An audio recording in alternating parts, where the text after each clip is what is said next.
এক গ্রামে রমেশ নামের এক কৃষক ছিল। তার অনেক স্বপ্ন, নিজের ক্ষেতভরা সোনালী ফসল। সে প্রথমবারের মতো ধানের বীজ বপন করল, কিন্তু ধৈর্য তার ছিল না। প্রতিদিন সে খেতে যেত, গাছগুলো একটু একটু করে বড় হচ্ছে দেখে সে চিন্তিত হয়ে পড়ল। এভাবে তো অনেক সময় লাগবে। তাই সে প্রতিদিন গাছগুলোকে আলতো করে টান দিত, যাতে দ্রুত বড় হয়। কয়েকদিন পর সব গাছ মরে গেল। মন ভেঙে গেল তার। একদিন পাশের গ্রামের এক বৃদ্ধ কৃষক এসে বলল, গাছ বড় হয় সময় আর যত্নে, জোরে নয়।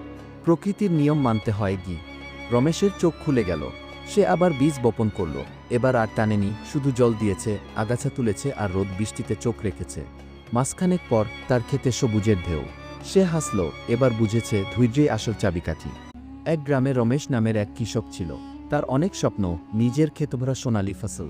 সে প্রথমবারের মতো ধানের বীজ বপন করল, কিন্তু ধৈর্য তার ছিল না। প্রতিদিন সে খেতে যেত, গাছগুলো একটু একটু করে বড় হচ্ছে দেখে সে চিন্তিত হয়ে পড়ল। এভাবে তো অনেক সময় লাগবে। তাই সে প্রতিদিন গাছগুলোকে আলতো করে টান দিত, যাতে দ্রুত বড় হয়। কয়েকদিন পর সব গাছ মরে গেল। মন ভেঙে গেল তার। একদিন পাশের গ্রামের এক বৃদ্ধ কৃষক এসে বলল, গাছ বড় হয় সময় আর যত্নে, জোরে নয়। প্রকৃতির নিয়ম মানতে হয় কি? রমেশের চোখ খুলে গেল। সে আবার বীজ বপন করল। এবার আর টানেনি, শুধু জল দিয়েছে, আগাছা তুলেছে আর রোদ বৃষ্টিতে চোখ রেখেছে। মাসখানেক পর তার ক্ষেতে সবুজের ঢেউ। সে হাসল, এবার বুঝেছে ধৈর্যই আসল চাবিকাঠি। এক গ্রামে রমেশ নামের এক কৃষক ছিল। তার অনেক স্বপ্ন, নিজের ক্ষেতভরা সোনালী ফসল।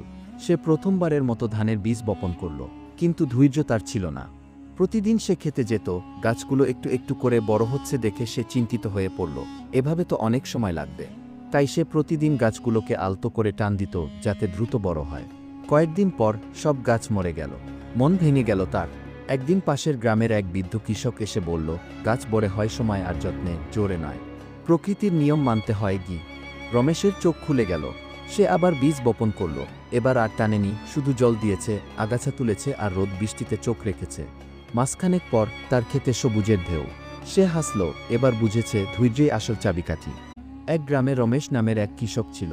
তার অনেক স্বপ্ন, নিজের ক্ষেতভরা সোনালী ফসল। সে প্রথমবারের মতো ধানের বীজ বপন করল, কিন্তু ধৈর্য তার ছিল না। প্রতিদিন সে খেতে যেত, গাছগুলো একটু একটু করে বড় হচ্ছে দেখে সে চিন্তিত হয়ে পড়ল। এভাবে তো অনেক সময় লাগবে। তাই সে প্রতিদিন গাছগুলোকে আলতো করে টান দিত, যাতে দ্রুত বড় হয়। কয়েকদিন পর সব গাছ মরে গেল। মন ভেঙে গেল তার। একদিন পাশের গ্রামের এক বৃদ্ধ কৃষক এসে বলল, গাছ বড় হয় সময় আর যত্নে, জোরে নয়। প্রকৃতির নিয়ম মানতে হয় কি? রমেশের চোখ খুলে গেল। সে আবার বীজ বপন করল। এবার আর টানেনি, শুধু জল দিয়েছে, আগাছা তুলেছে আর রোদ বৃষ্টিতে চোখ রেখেছে। মাসখানেক পর তার ক্ষেতে সবুজের ঢেউ। সে হাসল, এবার